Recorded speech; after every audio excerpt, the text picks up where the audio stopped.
Smart city योजना के तहत भागलपुर के सैंडिस कंपाउंड मैदान में चल रहे सौंदर्यीकरण के कार्य में अनियमितता और पारदर्शिता नहीं बरते जाने का आरोप लगाते हुए सैंडिस कंपाउंड बचाओ संघर्ष समिति के पदाधिकारियों ने भागलपुर के विधायक अजीत शर्मा से मुलाकात की और उनसे पूरे मामले में हस्तक्षेप किए जाने की मांग की, जिसके बाद विधायक अजीत शर्मा सैंडिस कंपाउंड मैदान पहुंचे और स्मार्ट सिटी योजना के तहत चल रहे विकास कार्यों का निरीक्षण किया।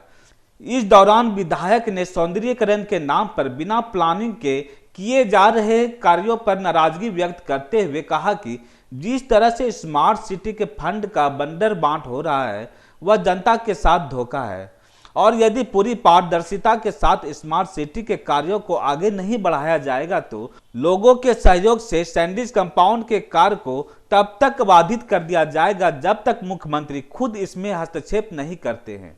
ये सैंडिस कंपाउंड जो है यह पूरे भागलपुर का दिल है। यहाँ पे लोग सुबह 5,000-4,000 आदमी टहलने आते हैं, लोग खेलने आते हैं और यहाँ पे जो काम हो रहा है नगर निगम के द्वारा ये किसी को जानकारी नहीं है क्या हो रहा है।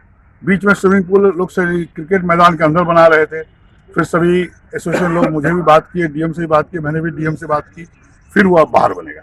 एक प्लानिंग जो होना चाहिए सैंडिस कंपाउंड में क्या होना चाहिए, समिति से बात करें। जो समिति इसको देख रही है आज विगत 50 वर्षों से, तो उससे बात करके होना चाहिए। लेकिन जैसा अभी ये लोग बता रहे हैं कि कोई बात नहीं हुई है, तो मैंने अभी सीओ से बात की है जो इसको देख रेख कर रहे हैं। मैं ये पहले तो ये देखूं डीपीआर क्या सेक्शन है, क्या आप करना चाहते हैं। कभी कुछ होता है कि यहाँ पे वॉलीबॉल इधर बना दो, कभी उधर बना दो। एक प्लानिंग लगता है कि नहीं है। ये लोग आए हैं, पोस्टिंग हुई है, नौकरी करने आते हैं और जानते हैं कि 2-3 साल में चला जाना है। लेकिन यह जो सैंडिस कंपाउंड है उनको पता नहीं ये भागलपुर जिला के जनता का दिल है, ये उसकी शान है। इसको हमने आज सबको बुलाया है, देख लेते हैं क्या डीपीआर है और क्या सिस्टम से बनेगा। जो भी काम होगा सिस्टम से होगा और जो समिति पहले से है और खेल के जुड़े हुए लोग जितने एसोसिएशन हैं सबसे बैठ के जिलाधिकारी और जो भी यहाँ नगर निगम के आयुक्त है सब लोग बैठ के बात करें और प्लानिंग सही ढंग से करके काम करना होगा। और अगर सही ढंग से काम नहीं करेंगे तो काम को हम लोग सब मिलकर इसको रोक देंगे जब तक मुख्यमंत्री इसमें इंटरफेयर करेंगे कि नहीं तरीका सही है या नहीं है, फिर वो निर्णय लेंगे, फिर काम होगा। वहीं सैंडिस कंपाउंड मैदान बचाओ संघर्ष समिति के अधिकारियों ने बताया कि जब सैंडिस कंपाउंड के विकास के लिए कमेटी का गठन किया गया है, बावजूद इसके नगर निगम प्रशासन के द्वारा उनकी टीम को तवज्जो नहीं दिया जाना किसी बड़ी अनियमितता की ओर इशारा करता है। हम आपको बता दें कि भागलपुर बिहार और झारखंड का पहला शहर है जिसे स्मार्ट सिटी योजना में शामिल किया गया था। बावजूद इसके आज तक भागलपुर स्मार्ट सिटी में नहीं बदल पाया है। तो उन्होंने कहा कि ओपन जिम जो है इसलिए नहीं पहले प्रोग्राम में था, अब उसको हटा दिया गया इसलिए कि वो वेस्टेज ऑफ मनी है, क्योंकि ऑलरेडी जिम है उसी का हम लोग विकास करेंगे। जो ऑलरेडी जिम इसमें इंडोर जिम जो बनी हुई है उसको हम लोग डेवलप करेंगे। ओपन जिम बनाने से मेंटेनेंस नहीं हो पाएगा और इसके कारण जो है ना इसमें वेस्टेज ऑफ मनी है, इसलिए हम लोग जो है इंडोर इस जिम को ही उसको आधुनिक बना करके उसका विकास करें। सर, जिस तरह से उजारा गया, नहीं लगता कि स्मार्ट सिटी का सर इसका कोई प्लानिंग नहीं है। हम लोग समिति के लोग आज बरसों से इसमें लगे हुए हैं और इस मैदान में जो हजारों दुकानें बन रही थी उस अतिक्रमण को हटाने में हम लोग हाईकोर्ट में रीट फाइल करके जनहित याचिका में हम लोगों ने इस पर से जो है दुकानें बनने से रोका है। और उसके बाद इसमें लगी प्रशासन की रोक को जो है वो अभी जब स्मार्ट सिटी घोषित हुई तो प्रशासन को आवश्यकता हुई हमारी, क्योंकि ये लोग मॉडिफिकेशन उस ऑर्डर को मॉडिफाइड करने के लिए हाईकोर्ट में गए थे। हाईकोर्ट ने कहा कि नहीं, इसमें जब तक पिटिशनर नहीं आएंगे हम इसको नहीं सुनेंगे। तो हम लोग से अप्रोच किया गया, हम लोगों ने जिला प्रशासन की मदद की और एक मॉडिफिकेशन पिटिशन हम लोगों ने फाइल किया और इसमें इकोलॉजी ऑफ द पार्क और माने कॉमर्शियलाइजेशन नहीं हो, इसका पर्यावरण बाधित नहीं हो, इस तरह का 12 पॉइंट हम लोगों ने हाईकोर्ट को सजेस्ट किया, जिसमें चिल्ड्रन पार्क है, स्पोर्ट्स के हैं, योगा सेंटर है, जिम है और बाकी proper sanitation of the park, proper lighting of the park और उसके बाद लैंडस्केपिंग है, वाटर हार्वेस्टिंग है, वगैरह वगैरह सारे पॉइंट हम लोगों ने हाईकोर्ट को दिए। और हाईकोर्ट ने 12 पॉइंट हमारे वैसे के वैसे ही अपने ऑर्डर में मेंशन किया और साथ ही साथ हम लोगों ने एक पिटीशन फाइल किया था जिसको इंटरलॉकेटरी पिटीशन बोलते हैं। उस पिटीशन में हम लोगों ने कहा कि हमारी समिति का निर्माण इसी कार्य के लिए हुआ है, सैंडिस कंपाउंड के विकास के लिए, एकमात्र उद्देश्य यही है। तो हम लोग को इसमें जो है मॉनिटर करने का अधिकार दिया जाए, जो प्रशासन के साथ हम लोग सजेस्ट कर सकें कि यहाँ क्या क्या चीज़ होना चाहिए।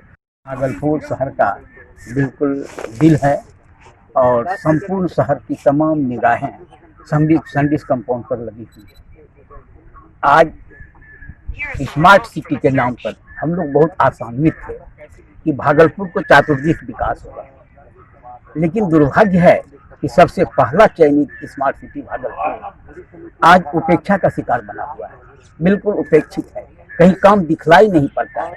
मैं किसी पर आरोप प्रत्यारोप नहीं लगाना चाहता, मैं सिर्फ चाहता हूँ यही कि सैंडिस कंपाउंड के किसी भी कार्य को पारदर्शिता के आधार पर करें। का कोशिश किया कि आपने यहाँ क्या करना, लेकिन वो हमेशा टाल मटोल करते रहे और हम उनके ऑफिस में भी गए मिलने के लिए कि आपका क्या प्लानिंग है, कैसे कर रहे हैं, नहीं आपको हम बताएंगे और आज तक वो कभी नहीं बताए कि कैसे क्या करने वाले हैं यहाँ पे। देश भर में सड़कों पर फर्राटे भरने वाले वाहन के चक्के लॉकडाउन के दिनों थम से गए थे। वहीं अनलॉक 1 की शुरुआत होते ही सरकारी गाइडलाइंस के अनुसार सड़कों पर वाहन फर्राटे भरना शुरू कर दिया। कोरोना जैसे महामारी में जो सावधानियां बरती जानी थी, उसका उल्लंघन खुलेआम वाहन चालकों के द्वारा उड़ाया जा रहा है। कोरोना जैसे महामारी में जो सावधानियां बरती जानी थी, उसका उल्लंघन खुलेआम वाहन चालकों के द्वारा उड़ाया जा रहा है। जैसा कि आप देख सकते हैं कि ऑटो टोटो चालक किस प्रकार से सोशल डिस्टेंसिंग की धज्जियां उड़ा रहे हैं। वहीं इस पर सवार लोगों को भी इस संक्रमण जैसे महामारी को दरकिनार कर सोशल डिस्टेंसिंग की धज्जियां उड़ा रहे हैं। वहीं इसके रोकथाम के लिए ट्रैफिक डीएसपी के नेतृत्व में पूरे शहर में वाहन चेकिंग अभियान चलाया गया, जिसमें बिना हेलमेट पहने बाइक सवार, बिना सीट बेल्ट पहने 4 चक्का वाहन को रोककर चालान काटा। वहीं टोटो को रोककर सोशल डिस्टेंसिंग की धज्जियां उड़ाने वाले चालक को पकड़ा और उसे समझाते हुए चालान काटा गया। इस मौके पर ट्रैफिक इंस्पेक्टर कृष्ण कुमार शर्मा अपने दल बल के साथ मौजूद थे।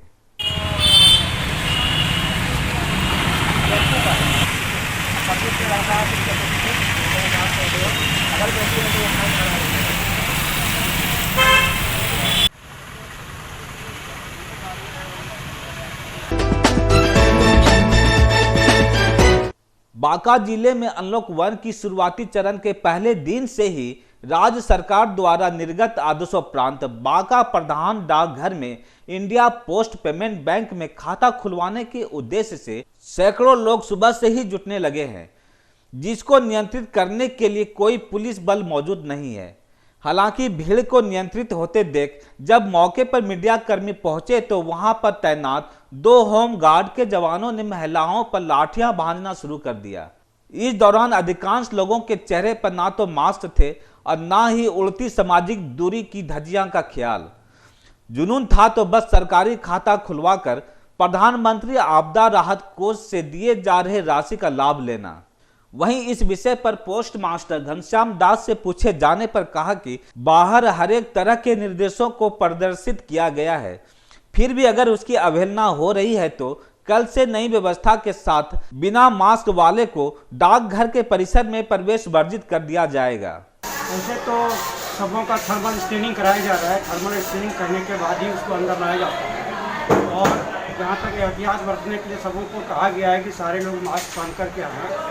और ये भारत सरकार के द्वारा जो इंडिया पोस्ट पेमेंट बैंक के तहत ये खाता खुल रही है, जिसमें पब्लिक को जो है प्रधानमंत्री की तरफ से जो कोरोना वायरस के लिए जो सहायता राशि मिलने वाली है, बहुतों को इस खाते में बहुतों को राशि आया हुआ है। इसके लिए मैंने सबों को नोटिस भी दिया हुआ है बाहर में कि सारे लोग मास्क पहन करके आ गए।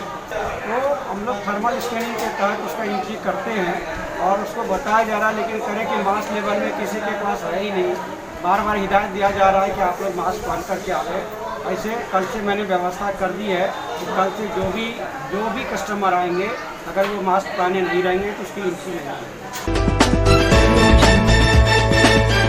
बांका जिले के अमरपुर प्रखंड अंतर्गत नवनिर्मित अमरपुर थाना भवन का उद्घाटन पुलिस अधीक्षक अरविंद गुप्ता द्वारा फीता काटकर किया गया। इस दौरान थाना परिसर पहुंचने पर बांका एसपी को वहां पदस्थापित सशस्त्र पुलिस जवानों द्वारा सलामी दिया गया। उसके बाद एसपी ने नए भवन के सभी कमरों का बारीकी से निरीक्षण किया। इस दौरान उसकी नजर थाने की सिपाही निखिल कुमार पर पड़ी, जो पूर्व में सड़क दुर्घटना में जख्मी हुए थे। एसपी ने उसका भी हाल समाचार पूछा और अमरपुर थाना अध्यक्ष कुमार सन्नी को पुराने थाने में लगे सीसीटीवी कैमरे को भी नए भवन में लगाने को कहा गया।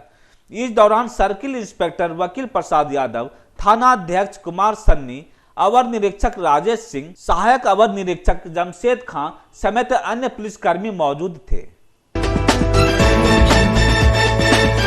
झारखंड के साहिबगंज में दिल्ली से डिब्रूगढ़ चलने वाली ट्रेन ब्रह्मपुत्र मेल में यात्रियों को मेडिकल स्क्रीनिंग एवं आवश्यक सुविधाओं के साथ साथ आवागमन को लेकर अनुमंडल पदाधिकारी पंकज कुमार साव, स्टेशन प्रबंधक एसएस पांडे के साथ मिलकर स्टेशन का औचक निरीक्षण किया। लॉकडाउन में पहली बार ब्रह्मपुत्र मेल संचालित होगी, जिसको लेकर साहिबगंज रेलवे स्टेशन में सोशल डिस्टेंसिंग का ध्यान रखते हुए सभी यात्रियों के लिए मेडिकल जांच की सुविधा होगी, जिसकी विधि व्यवस्था जिला प्रशासन और रेलवे प्रशासन द्वारा मुस्तैदी के साथ किया जा रहा है। ये दिनांक 3 तारीख से यहाँ पे ब्रह्मपुत्र मेल जो एक नए नंबर से संचालित होगी, उसके संबंध में जो यात्री यहाँ पर यात्रा करेंगे उनके लिए जो भी आवश्यक सुविधाएं और मेडिकल स्क्रीनिंग की व्यवस्था की जानी है उसका निरीक्षण किया गया और सारी व्यवस्थाएं की गई हैं।